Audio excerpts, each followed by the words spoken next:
una historia popular, una historia masiva de una gran mayoría y al mismo tiempo la historia del Estado. ¿Y cuál es la que trasciende? ¿Cuál es la que deja registro? ¿Cuál es la que miran los historiadores? Y sabemos, ¿cierto?, que los historiadores han mirado la historia del Estado. Y que los historiadores, en gran parte, pareciera reflejando sus propias subjetividades, pretenden ver élites haciendo la historia.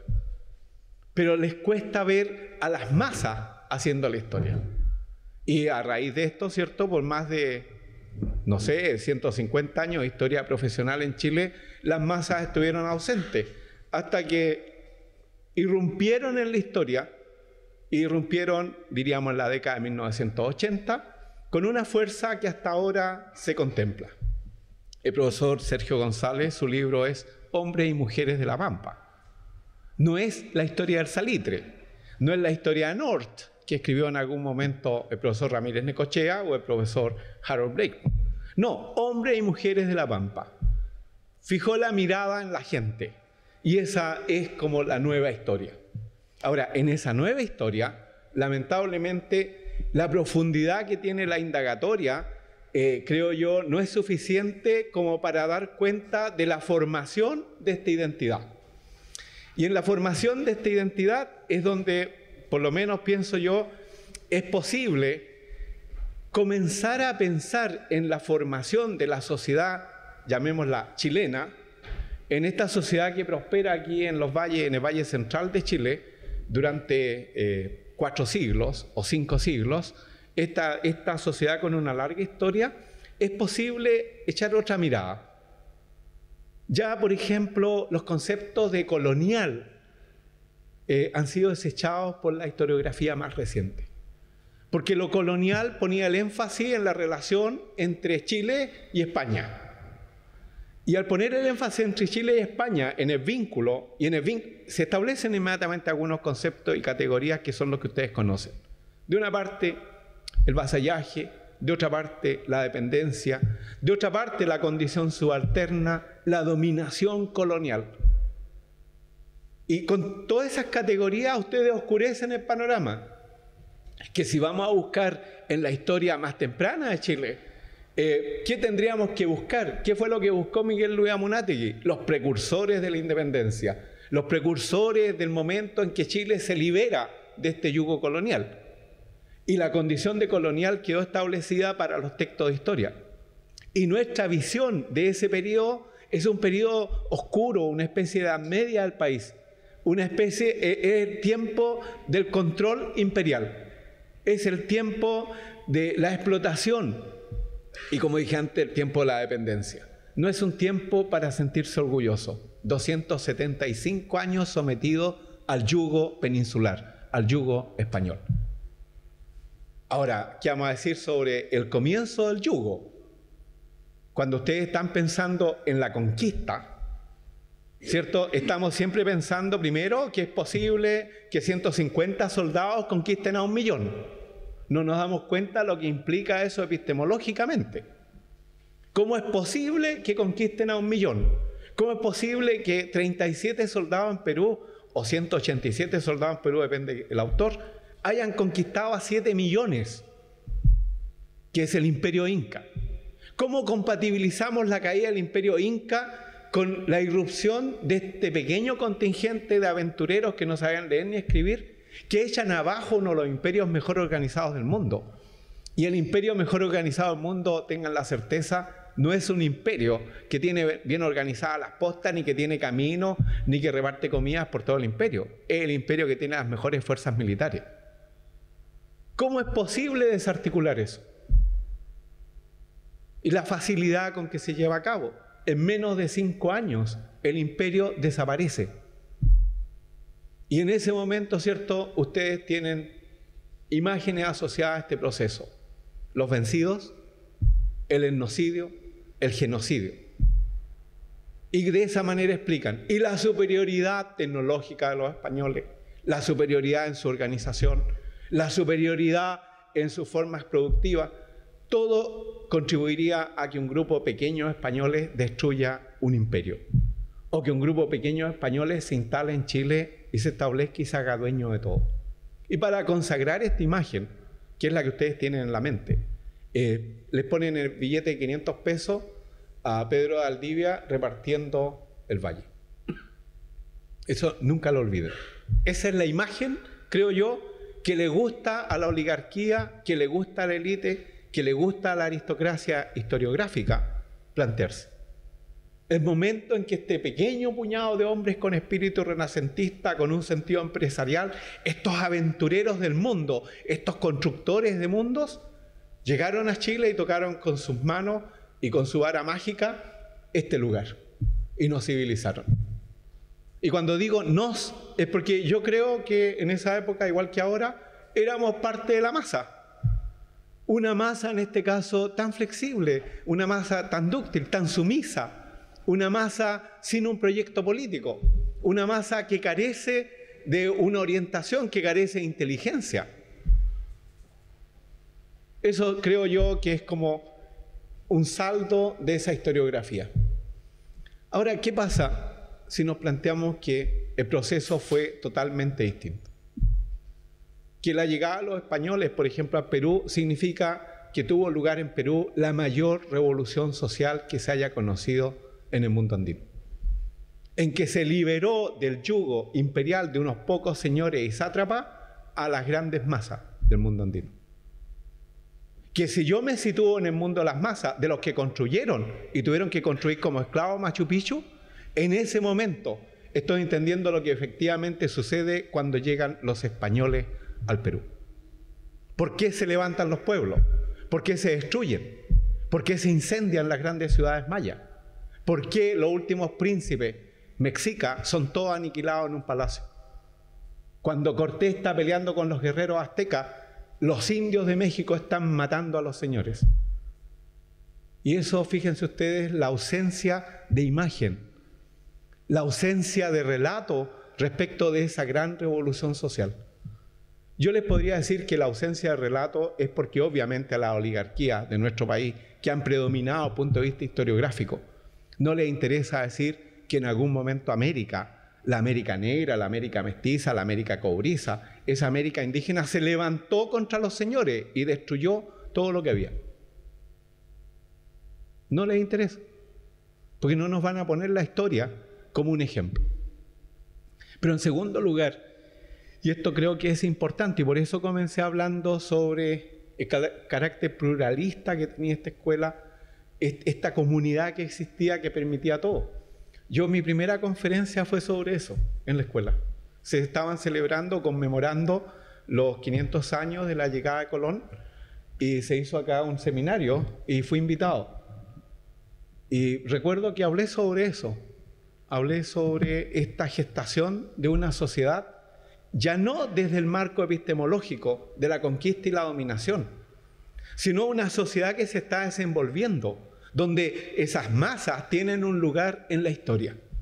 Y creo yo que el lugar que debieran tener en la historia es obviamente el lugar en que se producen las fusiones, en que se produce la fusión de mundos distintos, y donde además la fusión se produce sobre algo que nos faltó en los últimos 6 meses, en los últimos 2 años, el consenso.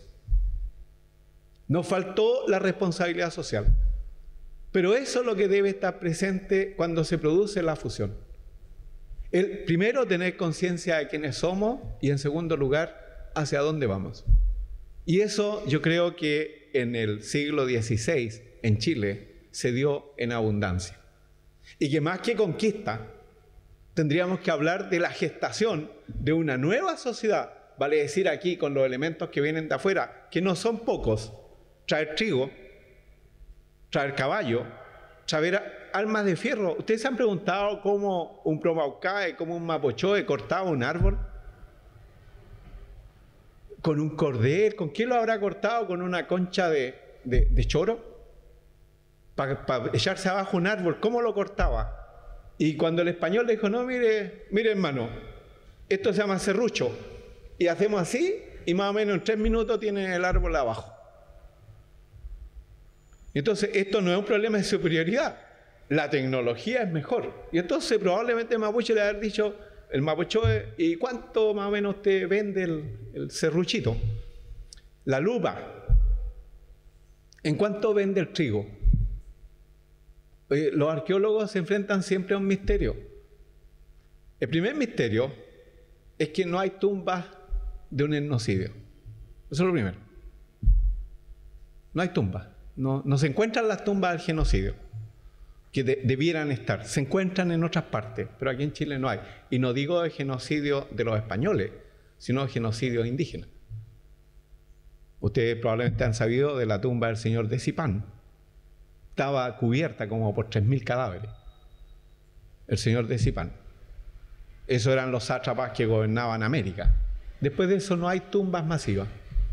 No hay guerras, pero bueno. Un problema que tienen los arqueólogos es ¿por qué desaparece la quinoa? Los habitantes de Chile Central y hoy día las señoras del Barrio Alto están volviendo a la quinoa. Es maravillosa la quinoa, le arregla el cutis, el pelo. Pero por algún motivo los habitantes de Chile y de Chile Central, más o menos en 3 años, abandonaron la quinoa y empezaron a comer pan. Y nadie los obligó. Y esos son los procesos que estudia Brodel. Esta gestación de nueva economía, tener trigo, significa cambiar todo, cambiar el modo de producción. Esto es fundamental y es interesantísimo. Ahora, aquí vamos a hablar de caballo. ¿Qué pasa cuando introducen el caballo? ¿Qué vamos a hablar de las ovejas? La oveja produce más lana que una llama, que un guanaco, que una alpaca. Además de eso, la oveja que traen los españoles es democrática. La alpaca, la vicuña, eran propiedad del Inca. Era el único que podía usar la lana de esos animales. O sea, incluso en los animales habían jerarquía. Y llega la oveja, esa que ustedes ven, y rápidamente, ¿cierto? En menos de, 10 años, los rebaños son impresionantes. Bueno, con todo esto, como introducción, habría que decir cómo se escribió la historia de la colonia. Y dicho sucintamente, ¿cierto? Se escribió, los registros que se usaron fueron las crónicas, primero las cartas de Valdivia, luego las crónicas del sobrino del obispo, del primer obispo de Chile, Góngora y Marmolejo, luego de un soldado encomendero, dueño de Valdivia, Pedro Mariño Lovera, luego el poema de un paje de la corte imperial, Alonso Ercilla. ¿Qué podemos esperar de esos textos? Es como que el hijo de Lavín, el hijo de Piñera, el hijo de Ricardo Claro escriban la historia del golpe de Estado. Y que lo creamos, que creamos lo que escribieron. Entonces, los textos, las fuentes para la historia del siglo XVI, fíjense ustedes que pasan los goles, ¿cierto? ¿Cuál es el texto más común usado por más de 100 años, 200 o 300 años, usado en Perú para reconstruir la historia de la conquista española del incanato? Los comentarios reales. Y los comentarios reales tienen la misma cualidad que tiene el texto de Encina, de Francisco Antonio Encina, un latifundista. Encina, cuando escribe, dice sobre la batalla de Placilla: recuerdo cuando mi abuelo me sentaba en su falda y me contaba cómo fue la batalla. Y yo siempre leí a Encina y digo, qué suerte. Y cuando era cabro lo pensaba. O sea, que tu abuelo te pueda contar cómo era el poder, cómo fue el gobierno, cómo es el Estado, qué significa mandar y qué significa perder. ¿Y cómo es cuando un sobrino del Inca escribe los comentarios reales? ¿Sobre qué va a escribir? ¿Cuál es la sensación que va a dejar de la pérdida, de la destrucción, del holocausto? Con los españoles murió el mundo Garcilaso Inca, del Inca Garcilaso. Pero ¿qué mundo floreció después de ese mundo? Esas son como las preguntas. Entonces, las fuentes que usamos para hacer la historia eran fuentes de la élite de la época. Y en la medida en que son fuentes de la élite, ¿qué más podemos escribir sino el relato de la élite? Fíjense ustedes que el solo hecho de escribir ya posicionaba al sujeto en una élite. Que incluso Jerónimo de Vivar estaría afectado por el mismo problema. Ahora se dice que Jerónimo de Vivar era un judío, que estaba escondido, que andaba secreto, no se sabe quién era, no hay más referencia de él. Pero el hombre escribía muy bien. Y eso ya da cuenta de alguien que tiene un background que no es el de la masa, no es el del conjunto. Bueno, las fuentes.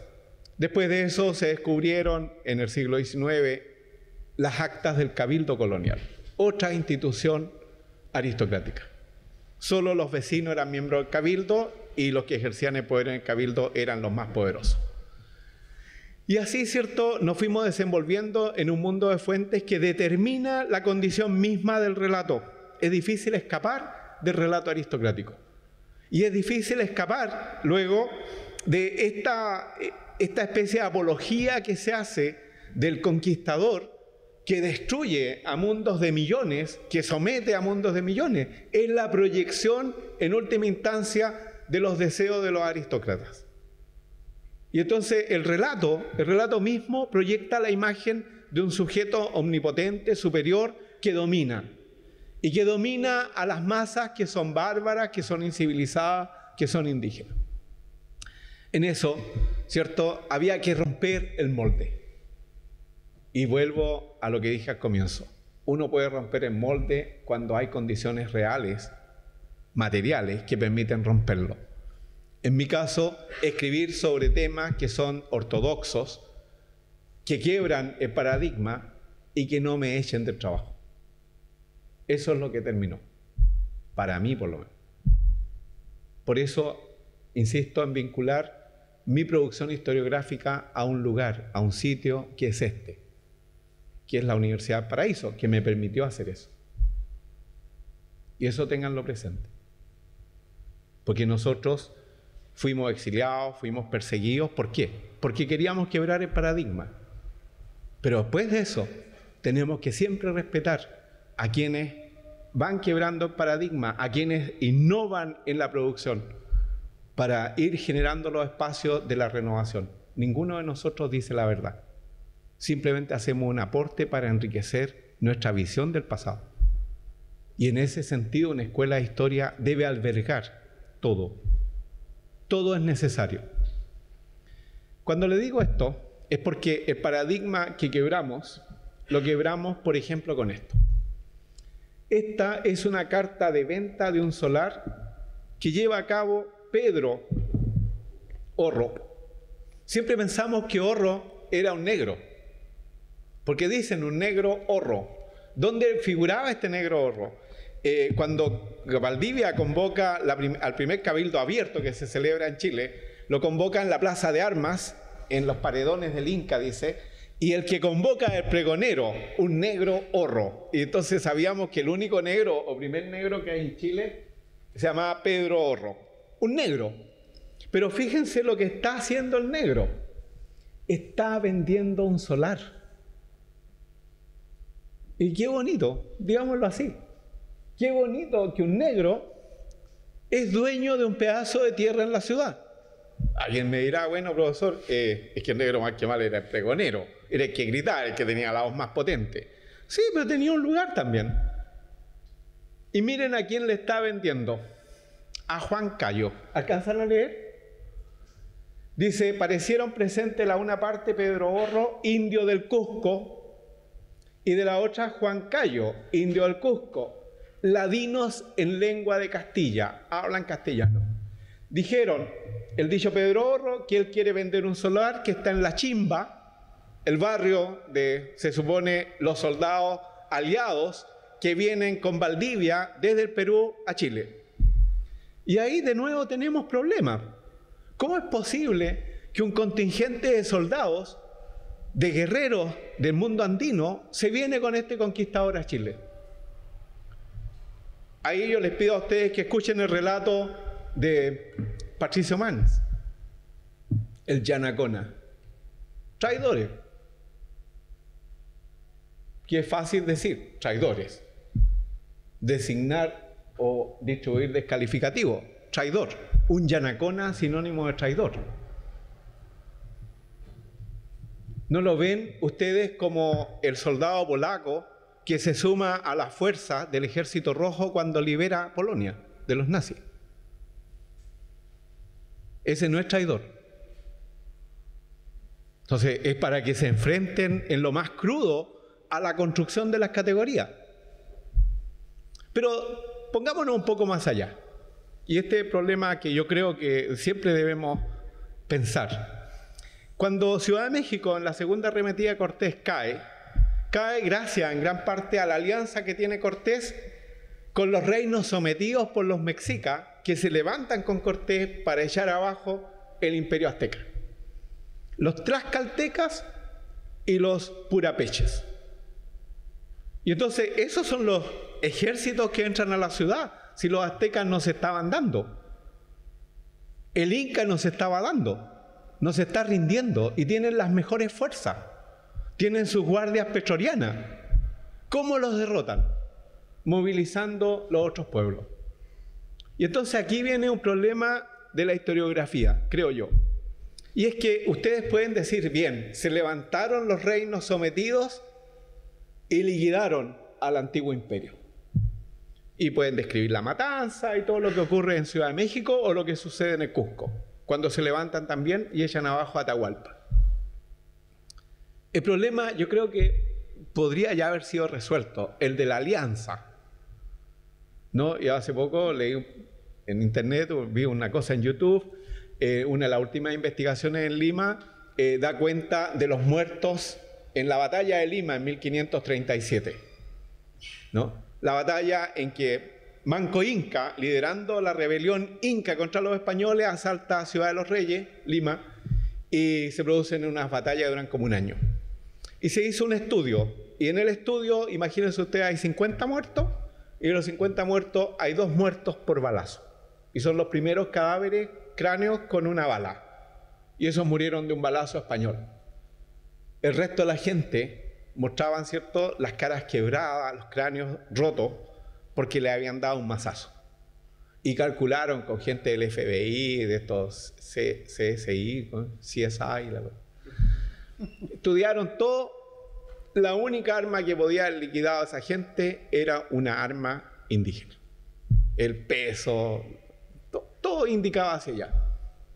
Y después dieron cuenta de cómo una esposa, creo que de Pizarro, convoca a los huaylas, los convoca cuando está sitiada Lima, los convoca a que vengan a la defensa. Y entonces son los ejércitos huaylas los que derrotaron a Manco Inca. Y está la evidencia ahora. Ya está quedando en claro que la guerra es una guerra entre las diferentes etnias. Pero no es una guerra solo basada en que las etnias no se caían bien, sino que una etnia sometió a la otra. Y en el momento del cambio, esa etnia se levantó y la destruyó. Son guerras por el poder, no son guerras inocentes. En esto, cuando pensamos en estas guerras, podemos decir ya, está fundamentada, ya se probó, que hay una alianza de los españoles con las fuerzas indígenas, especialmente las sometidas. A eso los liberan y los suman a sus fuerzas. Bien, el problema yo creo que no termina ahí. El problema no termina en la victoria, que en este momento ya no sería una victoria de los españoles. Es una victoria de todas las fuerzas que participan en derrocar a los sátrapas, a los déspotas, a los imperios. Y la pregunta es, así como se forjó la alianza, ¿qué se forjó el día siguiente después de la victoria? ¿Qué sociedad se construyó? Y yo creo que aquí están los signos. Una sociedad en que Pedro Orro, este sujeto, recibe un solar en la ciudad. Y esta es otra sociedad. Esta ya no es la sociedad de la conquista. Entonces alguno de ustedes me podrá decir, profesor, pero ya, Pedro Orro recibió tierra, pero los mapochoes, ¿qué pasó con ellos? ¿Ah? A ellos le quitaron todo. No sé. No sé porque, por ejemplo, tenemos aquí un testamento. Miren, tenemos un testamento. Ahí tienen ustedes un testamento de la India ladina Luisa. Natural soy de la ciudad de Santiago de este reino. Ella de 1620, podría tener 50 años, o sea, 1470, 1570. O sea, su padre fue conquistado. Pero luego, ustedes ven lo que ella pide en su testamento y ven además las propiedades que tiene. ¿Qué es lo que viene a continuación? ¿Ya? Lo primero, ¿cierto?, que pide que le den un entierro cristiano. Aquí habría que preguntarse si hay un cura al lado con la cruz, diciéndole, si no pides entierro cristiano te condenarás al infierno, te quemarás. La está obligando. Y lo otro es que ella sea cristiana y que efectivamente pide un entierro cristiano. Es obvio que este es como la punta de la montaña, porque junto a eso deben haber miles de indias y de indios que no pidieron entierros cristianos, ni hicieron testamentos, ni nada. Esta hizo y dejó un registro. La labor del historiador ahora es buscar los otros registros. Por ejemplo, la arqueología, en este caso, de este mundo indígena en Santiago. ¿Dónde están sus cementerios? ¿Cuáles son los cementerios de 1650? ¿Dónde muere la gente? ¿Dónde se entierra? ¿Dónde están sus propiedades? Si ustedes se fijan, la historia que tenemos del siglo XVI de Santiago y la historia de Chile del siglo XVI y XVII es pobrísima en la historia de las grandes mayorías. Eso es lo que al final de cuentas quiero decirle. Pobrísima, porque no busca la evidencia. Porque insiste en la vieja evidencia. Si ustedes comparan el registro oficial, donde hay 45 tomos de cartas de españoles, ¿y dónde están estos documentos? ¿Cuántos de nosotros hemos ido al archivo a buscar estos documentos? Dicho peor todavía, ¿cuántos documentos de esta índole hay en el archivo? Y esa fue una pregunta que nos hicimos en esta escuela hace 20 años atrás, con estudiantes de esta escuela, con los primeros seminaristas de esta escuela. Uno es profesor hoy día en la Universidad Católica de Santiago, de Historia Colonial. El otro es profesor de Historia Americana, de la misma universidad. Otro, y les podría nombrar los compañeros de ustedes que hace 20 años se graduaron en esta escuela estudiando esta evidencia, quebrando ese paradigma, diciendo a ver qué pasa cuando pensamos la historia de otra manera. No la pensamos como una historia de opresores y oprimidos, de vencedores y vencidos. La pensamos con la naturalidad que tiene la historia. La historia tiene una naturalidad, se van configurando nuevas sociedades, se van configurando nuevas articulaciones desde el punto de vista de lo social, lo económico, lo político, lo ideológico. Que alguien lo llame sincretismo es problema de él. Lo que a mí me interesa es lo que el sujeto lleva por dentro como mentalidad. Es lo que le interesó a Marc Bloch, es lo que le interesa a Febre, es lo que le interesa a Thompson. Costumbres en común. ¿Dónde está ese libro en nuestra historiografía? Y entonces, cuando leemos esto, ¿cierto? Cualquiera puede decirme, profesor, pero esta pobre india fue arrojada por un cura y la obligaron a hacer el testamento y aparte de eso la obligaron a ser cristiana. Ahí está lo que tenía. Ahora, lo que tenía, no sé si la obligaron a tenerlo. ¿Ya? Miren qué bonito, azúcar y canela, y una nuez de plata y una silla jineta, vale decir una montura. ¿Ya? Y otra que esta la tiene Diego de Godoy, aderezar y aderezóse con esto dos balonas. Yo tuve que llamar a mi amigo, al Hugo Contreras, para que me dijera qué eran todas estas porquerías, que son dos liquillas, una de anacoste, ¿no? Una de anacoste, otra de perpetual negro y unos topos de punzón de plata. Entonces, oye, Hugo, usted que le pega más a este asunto, ¿qué sería esto? Porque resulta que como habla esta india yo no la entiendo. Nos quebraron el lenguaje. Lo que ella dice, por ejemplo, un punzón, topos. ¿Qué son los topos? ¿Qué sería para una persona del siglo XVI un topo? Probablemente sea un tupu. Y un tupu es la aguja que se pone la mujer mapuche para abrocharse el vestido, el chamal. Y esta mujer está vestida como mapuche. Y ahí uno dice, ah, qué interesante, fíjate que no es solo el testamento, no es solo lo que tiene, están sus costumbres, los colores, la ropa que compraba, porque si alguien la obligó a comprar negro, o lo compró porque le gustaba. Miren el indio que habíamos visto antes, Gaspar, indio natural de Concepción, un indio coyunche, ¿ya? Este semisalvaje. Se viene a Santiago a aprender el oficio, me parece desastre. No sabe quién es su encomendero. Qué bonita frase, es como para una tesis. No sabe quién es su encomendero. Por ahí le dijeron que era de tal encomendero, pero el indio no hizo mucho caso de la situación. Era díscolo, era trotskista de esa época. No. Dice, no sabe quién es su encomendero. Y dice, y ser oficial desastre. Dijo llamarse Gaspar, natural de la ciudad de Concepción, no sabe quién es su encomendero y es oficial desastre, o sea, está aprendiendo sastrería, ¿no? Y que de su voluntad quiere servir a Luis Poblete, que está presente, oficial del dicho oficio. Entonces lo que quiere Gaspar es trabajar con un sastre en Santiago y aprender las modas, probablemente. ¿Sabe algunos elementos del oficio? Pues es de Concepción. Llega más tarde la moda limeña, la moda mexicana. Este se quiere poner al día y se viene a Santiago a aprender el oficio. Miren qué bonito. ¿Ustedes se imaginaban a un indio transitando por Chile? Y usted va, ¿para dónde hay?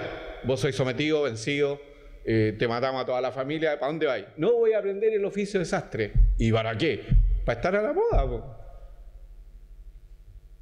¿No, ¿se lo imaginan así?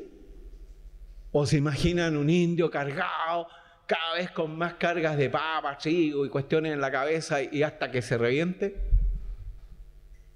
Entonces alguien me va a decir, ustedes me van a decir, profesor, pero este debe haber sido un privilegiado. O sea, mi impresión, no mi documentación, es que creo que usted está dando una imagen idílica. Esto no fue así. ¿Y por qué usted cree que no fue así? No sé, porque si no fuera así, yo quedo desamparado. ¿Cómo justifico la movilización del próximo 12 de octubre contra la colonización? ¿Cómo justifico? ¿Cómo me justifico yo? O sea, si usted me está diciendo no hay vencido, bueno, me equivoqué de continente. No, de verdad. Pero ¿qué es lo que qué les doy yo a cambio? Les estoy dando un mundo heterogéneo, múltiple, diverso, rico, pluralista, abundante de gente, de mujeres, de sabores, de música, de cultura, de tantas culturas que se van fundiendo y de un modo creativo crean sociedad. ¿Cómo creamos la sociedad? Y entonces lo que les estoy dando es eso, es memoria. No les estoy dando una imagen.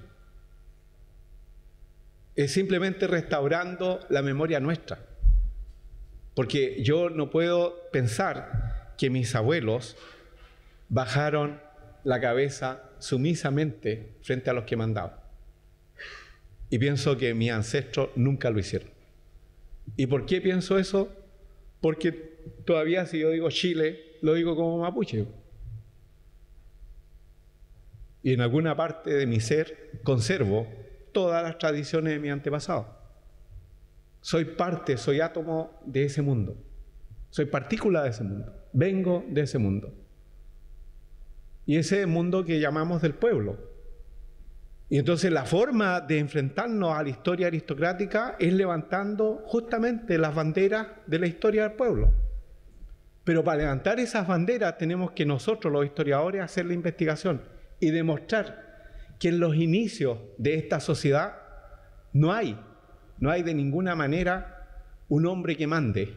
Hay una sociedad que se va forjando. Y sobre este punto, el último, les quisiera decir, ahí tienen otra india, Leonor, ¿ya? Esta mujer, fíjense las propiedades. ¿Qué es lo último? está pidiendo que le hagan una misa cuando muera. Lo que ustedes pueden ver, dónde debe ser enterrada, ¿qué sería bonito? Buscar a la India Leonor en la iglesia de San Francisco donde está enterrada y ver si la descubrimos.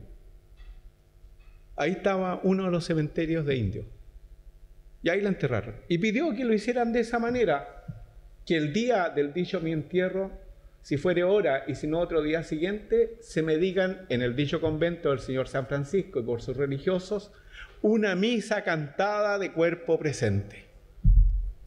Digámoslo así, ella quería que le cantaran la misa a los curas y pagaba. Obvio que era pagado el cura. Nosotros, mire, estamos dispuestos a encomendar su alma al Santísimo Cielo, pero depende a quién, ¿no? Se la encomendamos a un ángel, a un santo, a Cristo mismo y a Dios, pero tenemos un arancel, un arancel de salvación, y entonces si usted se ajusta, listo. Dice, mando a las mandas forzosas a todas ellas un peso de a 8 reales. ¿Ah? Paga un peso por las mandas, por las misas. Un peso de 8 reales, un peso de oro. Y debe tenerlo. Dice, con que las aparto mis bienes. Ítem. Y mire aquí, que el capitán don Francisco Núñez me tiene 400 cabezas de ganado ovejuno, que de su autoridad me las quitó y por la justicia le está mandado me las devuelva y mando que se cobren. 400 ovejas. Declaro que Juan Gutiérrez, que está en Tango, probablemente Calera de Tango, me debe 40 cabezas de ganado cabrío, chico y grande. Mando se cobre. Ítem, declaro por mis bienes 30 yeguas y potrillos, que lo uno y lo otro que adquirí durante el primer marido que tuve llamado, no pudimos leer el nombre, y que el dicho mi segundo marido tiene las dichas yeguas. Se casó 2 veces la perla. Ya otra, o sea, que ¿a dónde está la vencida? ¿Dónde está la derrojada? ¿Dónde está la que destruyeron? La India Leonor. Pero lo que más me gustó, y con eso quiero terminar, Danilo, hizo este testamento en Santiago, agosto del año de 1660. Fíjense cómo nos mete en la cronología. Siglo XVII, mediados del siglo XVII. Es propietaria.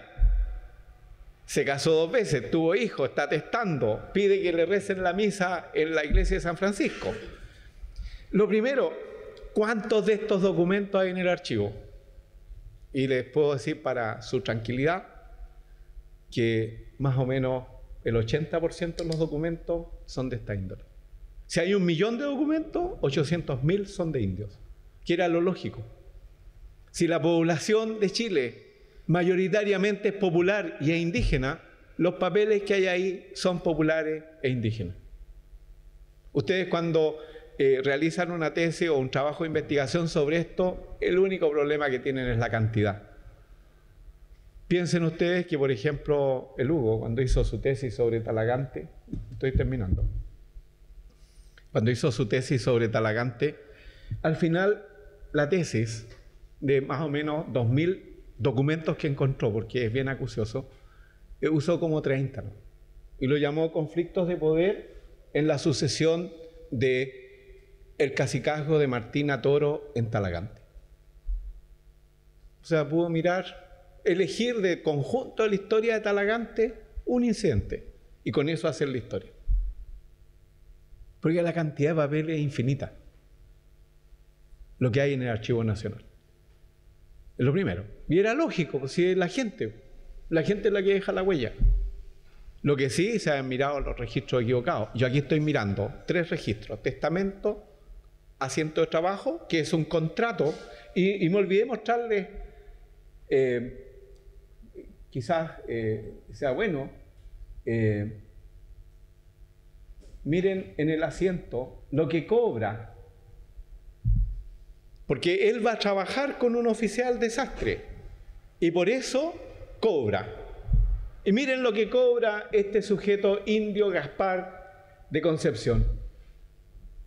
Dice, tiene concertado que le dé un vestido entero de paño de México o Quito y otro de jergueta, que se entiende manta, camiseta y balones, y 2 camisetas de Roán de Castilla, que le dé de comer y curarle en sus enfermedades si las hubiera, y asimismo el calzado que pudiera romper. Está pidiendo la ropa, pero ropa de Castilla. O sea, este oficial de sastre cuando salga a la calle va a salir vestido como español. Al punto que a mediados del siglo XVII se prohibió que los indios se vistieran de español. Había que mantener las castas para poderlos distinguir. Pero eso es lo que él está pidiendo. Y aquí ustedes pueden pensar en la subjetividad del indio Gaspar. ¿Quiere un traje entero de paño de México o de Quito? Habría que averiguar qué significa eso. Pero se dan cuenta cómo se quiere vestir. Y los zapatos. Y las camisetas que va a usar. Y él, por su parte, ¿cierto? Dice, acepto el dicho servicio y prometió con su persona y bienes, a esto es lo que hace el sastre, de le dar y pagar lo que dicho es, y lo referido comer y doctrina y curarle en sus enfermedades, etc. Entonces el maestro sastre recluta al oficial, pero es en un contrato. Y esto es como lo prefinal de mi presentación, muy cortito. Y es que con Danilo estamos trabajando, él está desarrollando su tesis. Y la desarrolla desde estos nuevos paradigmas. No de la conquista, sino del consenso. No de la conquista, sino de que colectivamente vamos forjando una sociedad. No desde la visión del que impone, sino de la visión de aquellos que se ponen de acuerdo. Y en eso yo le hice referencia a estos documentos porque hay un instrumento que se llama la tasa de Santillán, que es seguido por otras tasas, pero la primera tasa es la tasa de Santillán. Y eso es lo que está estudiando Danilo. La tasa de Santillán, que en realidad es un código laboral. Es un acuerdo que se establece desde el Estado para fijar el modo operandi de las relaciones laborales. Es la primera ley laboral. Y esa ley laboral, entre otras cosas extraordinarias, incluye el que los indios que trabajan en las minas tienen derecho a un sexto, a un sexto del oro que se saque de la mina. Pero además de eso, tienen derecho a un salario. Y además de eso, tienen derecho a vestuario. Y además de hecho, tienen derecho a que los curen en las enfermedades y los adoctrinen como cristianos, lo que sea. Y uno dice, a ver, pero... Y ahí viene Villalobos, ¿cierto? Villalobos, frente a esto, que si estuviera aquí diría Leonardo, pero mira, hay muchas legislaciones que se dictan, pero nadie cumple. Esas son leyes, son letras muertas. ¿No? Y menos todavía estos indios descalzos, gente que no sabe leer ni escribir, que a saber lo que están dictando las leyes. Entonces ya no son los jefes purapechas sentados con Cortés y vigilando qué es lo que se va a dictar, sino que las leyes llegan y nadie sabe. Esa es la idea. Pero si aquí ustedes estamos pensando que sabe, que el cacique sabe, que el cacique pide una copia de la tasa y que el cacique va a hacer que se cumpla y que cualquier indio va a hacer que se cumpla, ¿o acaso ustedes cuando se suben al bus y les cobran adultos y ustedes han mostrado la tarjeta de universitario, no alegan? Si ustedes se suben al bus y les cobran adultos, ustedes alegan. ¿Por qué creen que un indio del siglo XVI no alega? ¿Qué es lo que tienen ustedes que no tuvo ese hombre del siglo XVI? Que además fue el que hizo la conquista. Bueno, en eso tenía un segundo elemento esto. Y es, si acaso en la sociedad colonial temprana existe la idea que estamos planteando con Danilo, que es el surgimiento de una sociedad a partir de un consenso, a partir de lo que hace muchos años hemos denominado el pacto colonial, el pacto de gobernabilidad. Y para encontrar el pacto, yo le sugerí a Danilo que buscara en estos documentos. Aquí hay un pacto, en este contrato. Hay dos partes. Y se comprometen ambas partes a hacer lo que tienen que hacer. Y se comprometen también en el testamento a hacer. Y cuando la India dice, la Leonor dice, me debe 400 ovejas, uno dice, ya, y el otro, ¿qué responde a esa deuda? ¿Se siente deudor? ¿Se puede contraer deuda? Y entonces una cosa es la imposición y otra cosa es el estado de acuerdo. Estas son mis ovejas, usted las tiene en sus tierras, pero son mías. Yo cuando muera las voy a pedir de vuelta. Fíjense la transitividad del pacto, la transitividad de los acuerdos, de que una sociedad funciona en ese sentido. Y por eso esta mujer se dio la pega de poner en su testamento lo que era propio. Finalmente, y esa era la intención de este trabajo, si ustedes quieren quebrar el paradigma, como historiadores tienen que presentar la documentación y tienen que fundamentar. Y yo creo que hay suficiente fundamento en los miles de contratos que hay en el Archivo Nacional del siglo XVI para demostrar que esta sociedad funcionó de acuerdo a estos pactos, de acuerdo a estos consensos, suscribiendo contratos. El primer contrato que nos hablan es el contrato de la reina Isabel con Cristóbal Colón, y luego las capitulaciones entre los reyes y los conquistadores. Pero había que bajar más, digamos, a las profundidades de la sociedad para descubrir que todas las relaciones se van construyendo a través de esto que podríamos llamar el pactismo, una sociedad pactista. Lo último que les quería decir es que simpáticamente también para lo que sirve esta documentación, estos nuevos registros para plantearse una nueva historia colonial tienen este tipo de características. La India Leonor declaró quiénes eran sus herederos. Les podría leer la sección, ¿no? Dice, creo que aquí, nombro por mis herederos a mis hijos legítimos de dicho primer matrimonio, a Lázaro, Ignacio, Gabriel y Juana, y del segundo matrimonio a Nicolás y Magdalena. Esos son sus herederos. Pero antes de morir, en el momento preciso, probablemente antes de morir, se manda este codicilio, una enmienda al testamento. Y la India Leonor declara que por cuanto ante mí el dicho escribano ante agora tiene fecho su testamento y en él declarado por su hijo legítimo y de dicho segundo matrimonio al dicho Nicolás, la verdad es que no es hijo del dicho su segundo marido, porque antes de casarse estaba ya preñada, ¿ya?, del dicho soldado, y tuvo antes de casarse segunda vez con el dicho su segundo marido amistad carnal, y así lo confiesa y declara para el descargo de su conciencia. No le iba a achacar un hijo al segundo marido si no era de él.